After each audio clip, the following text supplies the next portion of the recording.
আমাদের যে দাবি, এই দাবি কেউ কর্ণপাত করে না। আমাদের এই চোখের পানি কেউ আমলে নেয় না ভাই।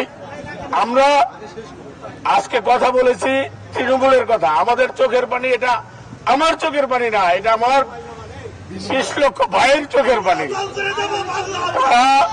আমাদের কথা বুঝে কিন্তু শোনে না।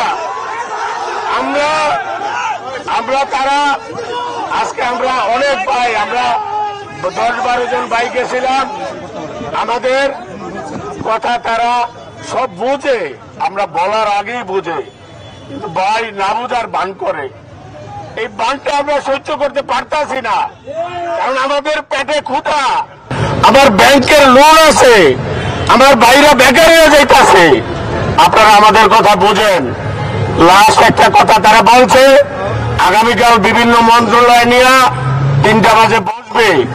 এই কারণে ভাই আপনারা কালকে পর্যন্ত একটু শান্ত থাকেন।